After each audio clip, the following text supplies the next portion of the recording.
Welcome to being at home with George during COVID. Excited to be here. And as we always do on this program, is we talk about creating the possibility of embracing whatever happens, the fear, doubt, insecurity, the pain, frustration, the impatience, and at the same time generating hope, seeing the silver lining or asking, like I was asking myself today, okay, what's the lesson as you see all of these things that happen, whether it's a Super Bowl, rooting for the losing team or the victorious team, the victor, and being able to reflect on it and learn, what's the lesson there. And of course, there's all sorts of things going on. There's always something going on. Yet a lot of us are still not out and about as we were over a year ago. And so the idea is, for me, it's interesting because during this time of year, I've been really busy doing a lot of stuff online. But as my tradition of coming up here to Maine, I come up here in the wintertime. Usually it's in December, especially when I was doing a lot of work at Boston College and working with their sports teams, specifically men's and women's basketball. And when they went home for Christmas, during that break, I would come up here for a couple of days. And today, I got up here this morning and I realized why I did that, because there's a peace, there's an ease of being up here, even though there's snow on the ground and even though there's not a lot of people here. And so I thought I'd do it a little bit different today and talk about this need to find a place of rest, this idea of finding pockets of stillness. So sometimes I can't come up here. So when I can't come up here, how do I find stillness in other places and pockets during the day and all of my activity, just stopping, taking a break. And I decided to share with you one of my favorite poems. It's called Stopping by the Woods on a Snowy Evening, Robert Frost. And I'll recite it. It says, "Whose woods these are, I think I know. His house is in a village, though. He will not see me stopping here to watch his woods fill up with snow. My little horse must think it queer to stop without a farmhouse near, between the woods and frozen lake, the darkest evening of the year. He gives his harness bells a shake to ask if there is some mistake. The only other sounds the sweep of easy wind and downy flake. The woods are lovely, dark, and deep, but I have promises to keep, and miles to go before I sleep, and miles to go before I sleep." And when I was younger, I really got taken with the other thing about "and miles to go before I sleep," although they're talking about the big sleep. I'm not talking about the big sleep, but I'm thinking about before we could rest and having a busy life, even back in those times when they had the horse-driven sleigh. There was a lot of things to do, and there's an opportunity or a need to stop. And so, in the first two stanzas, it talks about he will not see me stopping here to watch his woods fill out with snow. That doesn't sound like that dude had a lot going on, but at the same time, it gives us, it's like smell the roses, stop.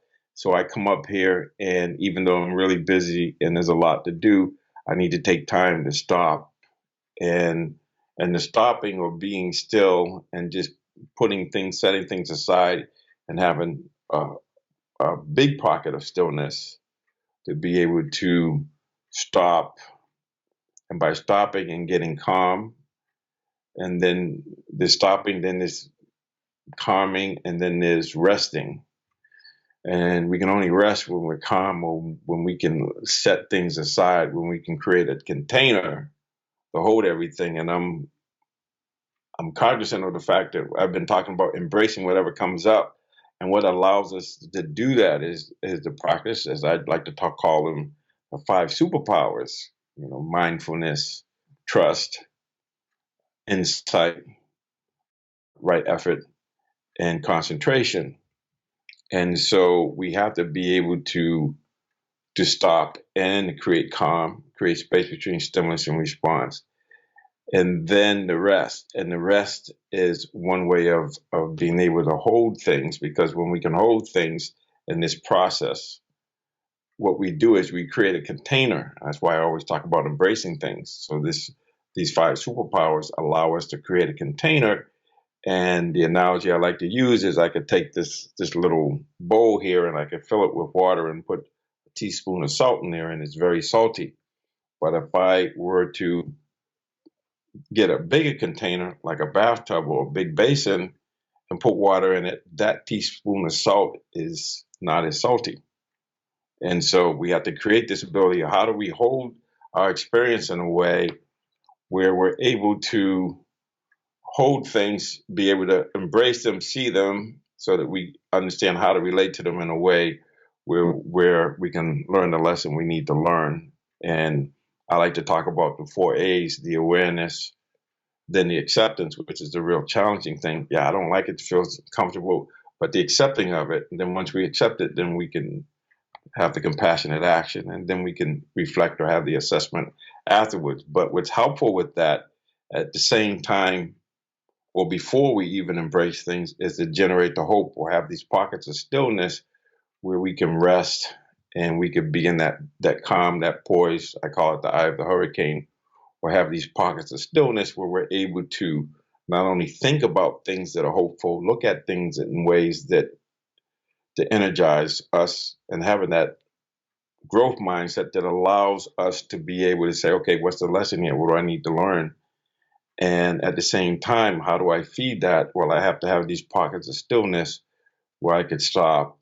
I can, slow down, calm the mind, and then rest, because you can't rest if we're worried about things and we're all over the place. We got to be able to set things aside and just focus on being here now and being able to stop in the woods, if you will, metaphorically speaking, and watch the woods fill up with snow. And the interesting thing is, just going to the next stanza, and it's still talking about stopping. My little horse must think it queer to stop without a farmhouse near, between the woods and frozen lake, the darkest evening of the year. And so it's this idea of, doesn't matter where you are, metaphorically, you can stop, calm, rest. And it's interesting about resting is it allows us to heal, allows us to be able to really renew ourselves. And so we need that renewal. And then the next stanza, he talks about, my little horse must think it queer to stop without a farmhouse near, between the woods and frozen lake, the darkest evening of the year. In other words, like, okay, it's dark, why would I be out there? And then the next stanza is, he gives his harness bells a shake to ask if there is some mistake. The only other sounds the sweep of easy wind and downy flake. And so that sound of silence, that sound of ease, the sound of just being able to observe, take in, so that we're stopping, we're resting. And then the woods are lovely, dark and deep, but I have promises to keep and miles to go before I sleep, and miles to go before I sleep. And so how am I able to sustain that? How am I able to keep moving, keep doing all of the things that are there for me?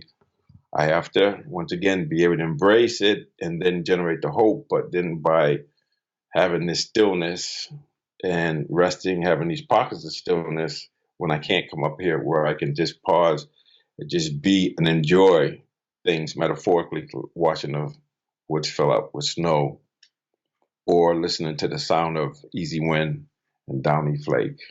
And so to me, it's really important that I started reflecting on, why do I come up here in the winter and these times? Because I'm not traveling as much, I can come up more, but it's really to do that, just to be able to stop and be relaxed or be at ease. And by being at ease, I'm able to rest deeper and longer.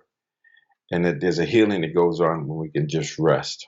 And that's what it's about. And we all need healing. And obviously the country needs healing, especially in the time of COVID and all of the other things that we're dealing with, maybe not having enough food to eat, or maybe having too much food to eat. Who knows what the issue is? But at some point, we have to come back home and we have to really reflect and get clear about how we are being, but how do we generate the ability to hold whatever comes up or embrace whatever comes up without losing our balance, without losing our way, without losing ourselves. And so this generating hope is ongoing, but part of generating the hope is actually being still and knowing and understanding how to rest no matter where we are, how to be able to stop at strategic times by having these pockets of stillness. Even if we're just sitting for 5 minutes or 2 minutes, just sitting and breathing in, breathing out while sitting, on just being here and just asking ourselves, okay, what am I doing? And there's a lot of stuff going on. What's the lesson? Okay, I'm home during COVID. I can't do things. So I make the shift from doing to being. How can I do the things that I normally don't do in terms of self care, in terms of communicating and establishing a relationship with myself and others, and also having a conversation about how can we create a environment where we all can coexist, where we can develop mutual benefit, mutual respect. So that's my hope, that's my wish, and it's just sharing with you that poem that I've been reflecting on for over 60 years. And today it just popped into my mind that I wanted to share that with you and share it with myself because there's some wisdom in that poem and miles before I sleep. And a lot of us feel that way with all the work and just getting through this COVID, but we will get through it and we can stop and watch the woods fill up with snow.